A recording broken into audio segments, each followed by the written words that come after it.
أعوذ بالله من الشيطان الرجيم بسم الله الرحمن الرحيم رب اشرح لي صدري ويسر لي أمري واحلل عقدة من لساني يفقهوا قولي واجعل لي وزيرا من أهلي يا رب زدني علما يا رب زدني علما يا رب زدني علما السلام علیکم ورحمۃ اللہ وبرکاتہ۔ آپ سب کیسے ہیں؟ مجھے امید ہے آپ خیریت سے ہوں گے۔ اللہ تعالیٰ آپ کو اپنے حفظ و امان میں رکھے، آپ پر اپنا کرم کرے اور آپ کو ہر شعبے میں کامیاب کرے۔ اللہ تعالیٰ ہمیں دنیا میں ہدایت کا راستہ دکھا دے اور ہماری آنے والی نسلوں میں سے داعیے دین پیدا کرے۔ آمین ثم آمین۔ آئیے پچھلے لیسن کی طرف دیکھتے ہیں۔ پچھلی اقوام کے قصے سنا کر اللہ تعالیٰ حضرت محمد صلی اللہ علیہ وآلہ وسلم کو تسلی دینا چاہتے تھے کہ آپ تسلی رکھیں، آزردہ نہ ہوں۔ آپ سے پہلے بھی انبیاء کے ساتھ یہی کچھ ہوتا رہا اور مشکل میں سوائے اللہ کی ذات کے کوئی مدد نہیں کرتا، اور قوموں نے انکار، تکبر اور سرکشی کی صورت میں اگر قومیں انکار، تکبر اور سرکشی کریں تو اس صورت میں عذاب آ جاتا ہے۔ آج ہم پڑھیں گے سورہ ہود کی آیت نمبر 103۔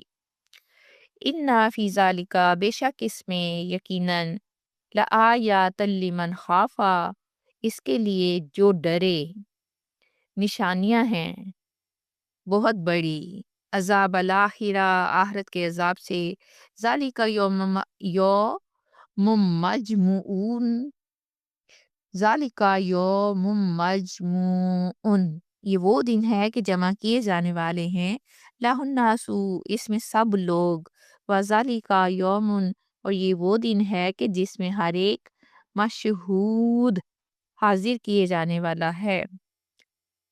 اللہ سبحانہ وتعالیٰ اس آیت میں فرماتے ہیں کہ بہت بڑی نشانی ہے۔ کہاں؟ یہاں نشانی سے کیا مراد ہے؟ دیکھیں، ان آیات سے پہلے بہت سی قوموں کی ہلاکت کے واقعات بیان ہوئے ہیں نا، جو تمام سورہ ہود میں ہیں۔ یہ اللہ تعالیٰ کی سنت ہے جو ہمیں بتائی گئی ہے کہ اگر کوئی قوم اللہ تعالیٰ کی تکذیب میں حد سے بڑھ جائے تو عذاب لازمی ہو جاتا ہے۔ اب ان قصوں کو پڑھ کر کون ڈرے گا؟ ظاہر میں تو اس کا جواب یہی ہوگا نا کہ جس کے دل میں اللہ تعالیٰ کا خوف ہوگا، قیامت میں اعمال کی جواب دہی کا احساس ہوگا، ورنہ تو عام انسان پچھلی اقوام کے قصے صرف پڑھتے ہیں، دل میں کچھ نہیں اترتا۔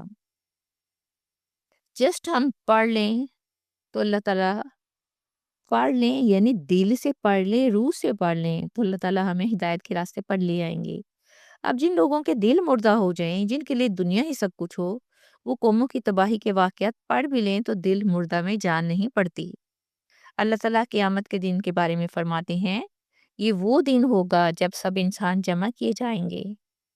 سب پتہ چلتا ہے نا کہ قیامت کے دن کی بات ہو رہی ہے۔ دیکھیں، قوموں پر عذاب جزوی تھا اور وقتی تھا، لیکن قیامت وہ دن ہے جب اولین و آخرین سب اکٹھے ہوں گے۔ وہاں کسی کو فرار کی جگہ نہیں ملے گی۔ آخر میں فرمایا گیا کہ وہ دن جب سب کے سامنے ظاہر ہو کر رہے گا۔ مشہود کا مطلب ہے یہاں ایسا دن جب سب دیکھیں گے کہ جس کی گواہی فرشتے بھی دیں گے اور انبیاء علیہ السلام بھی، اور سب سے بڑی بات انسان کے اپنے اعضاء جو ہیں۔ دنیا میں انسان بہت کچھ چھپا لیتا ہے نا، لیکن اس دن کوئی بات، کوئی عمل، کوئی نیت پوشیدہ نہیں رہے گی۔ انسان کے پورے اعضاء بتائیں گے کہ اس نے دنیا میں کیا کیا کیا۔ سورہ ہود کی آیت نمبر 104 اور 105 پڑھتے ہیں، وَمَا نُؤَخِّرُهُ، اور نہیں ہم مؤخر کرتے یعنی کہ دیر کرتے، إِلَّا لِأَجَلٍ مَّعْدُودٍ، اس دن کو مگر ایک وقت مقررہ کرنے کے لیے۔ کون سا دن؟ قیامت کا دن۔ یوم یاتی، جس دن وہ دن آ جائے گا، لا تکلم نفس، تو نہیں بات کرے گا کوئی شخص، الا باذنہ، مگر اس کی اجازت سے، اس کے اذن سے، اللہ تعالیٰ کے اذن سے۔ فمنہم، پھر ان میں سے، شقی و سعید، کوئی بدبخت ہوگا اور کوئی خوش قسمت۔ اللہ سبحانہ تعالیٰ فرماتے ہیں کہ ہم اسے مؤخر نہیں کر رہے، یعنی ٹال نہیں رہے، آگے نہیں لے کے جا رہے۔ وہ دن آنا ہے اور آ کر رہے گا، اور یہ قیامت کا دن ہے۔ اللہ تعالیٰ فرماتے ہیں کہ کسی کے ذہن میں ہرگز یہ بات نہ آئے کہ قیامت کا آنا کسی بھول، کمزوری یا تذبذب کی وجہ سے مؤخر ہو رہا ہے، یعنی ٹل رہا ہے، دیر سے آ رہا ہے، بلکہ یہ تاخیر بھی اللہ تعالیٰ کے طے شدہ نظام کے تحت ہے۔ پھر اللہ تعالیٰ فرماتے ہیں مگر ایک گنی چنی مدت اور مقررہ وقت تک، یعنی کہ جو اللہ کے ہاں طے ہے۔ اس کا مطلب ہے کہ قیامت کے وقت کا علم اللہ تعالیٰ کے علم میں بالکل مقرر اور محدود ہے۔ انسان کو چاہے وہ مدت بہت لمبی محسوس کیوں نہ ہو، لیکن اللہ تعالیٰ کے ہاں تو وہ لمحوں میں ہے نا۔ دیکھیں یہ دنیا دارالایمان ہے اور امتحان کی ایک مقررہ مدت ہوتی ہے۔ جب یہ مدت پوری ہو جائے گی تو قیامت کا آنا یقینی ہے۔ آیت نمبر 105 میں اللہ تعالیٰ فرماتے ہیں جب یہ دن آ جائے گا تو کوئی جان کلام نہ کر سکے گی۔ دیکھیں دنیا میں ہر انسان کو اظہار رائے کی آزادی ہے نا، وہ حق کے خلاف بھی بولتا ہے، جھوٹ بھی کر لیتا ہے، اپنے صفائیاں بھی پیش کرتا ہے، لیکن یہ آزادی قیامت کے دن سلب ہو جائے گی، مطلب ختم ہو جائے گی، وہاں خاموشی چھا جائے گی، کیونکہ وہ عدل مطلق کا دن ہے۔ ہاں وہ ضرور بولے گا جس کو اللہ تعالیٰ کی طرف سے اجازت ملے گی، اللہ کے اذن سے بولے گا۔ ظاہر ہو رہا ہے کہ اللہ تعالیٰ کی مکمل حاکمیت ہوگی، کوئی وکیل کوئی سفارشی خود نہ بول سکیں گے، ہاں مگر وہ جسے اللہ تعالیٰ اجازت دیں۔ آخر اللہ تعالیٰ فرماتے ہیں کہ ان میں کوئی بدبخت ہوگا اور کوئی خوش بخت۔ جو لوگ دنیا میں اللہ تعالیٰ کی نافرمانی، رسولوں کی تکذیب اور نفس کی پیروی کرتے رہے وہ بدبخت ہوں گے، اور وہ لوگ جو ایمان، اطاعت اور تقوی کے راستے پر چلے یہ سعید ہوں گے، یعنی ہمیشہ کے لیے کامیاب اور خوش نصیب ہوں گے۔ سورہ ہود کی آیت نمبر 106 اور 107 پڑھتے ہیں فَأَمَّا الَّذِينَ پھر رہے وہ لوگ، یعنی کہ باقی رہ گئی ان لوگوں کی بات جو شکو بدبخت ہوئے، فَفِي النَّارِ تو وہ آگ میں ہوں گے، یعنی کہ نتیجہ بتایا جا رہا ہے لَهُمْ فِيهَا ان کے لیے اس میں زفیر و شہیق، چیخنا چلانا اور دھاڑنا ہوگا، بس یہی کام ہوگا وہاں۔ اگلی آیت ہے خالدین فیہا ہمیشہ رہنے والے ہیں اس میں، داماتی جب تک قائم رہیں گے، السماوات والارض تمام آسمان اور زمین، الا ما شاء ربک مگر جو چاہے تیرا رب، ان ربک فعال لما یرید بے شک تیرا رب کر گزرنے والا ہے اس کام کو جو وہ چاہتا ہے۔ اس آیت میں پچھلی آیت کا تسلسل ہی ہے، یعنی وہ لوگ جو قیامت کے دن بدبخت ٹھہرے، شکو کے معنی ہیں وہ لوگ جنہوں نے دنیا میں جان بوجھ کر کفر، شرک، نافرمانی اور مخالفت کا راستہ اختیار کیا تھا، اور یہ راستہ ان کا اپنا انتخاب تھا، کسی نے زبردستی نہیں کی تھی، وہ قیامت کے دن آگ میں ہوں گے۔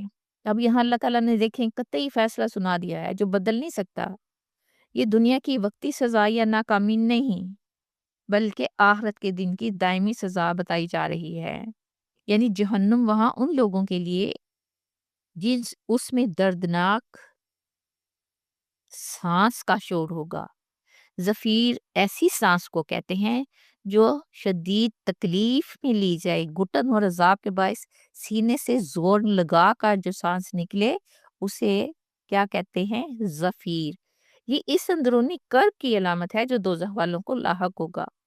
اب اس کے علاوہ وہ لوگ چیخیں گے، کراہیں گے، شہیق بلند آواز چیخ کو کہتے ہیں۔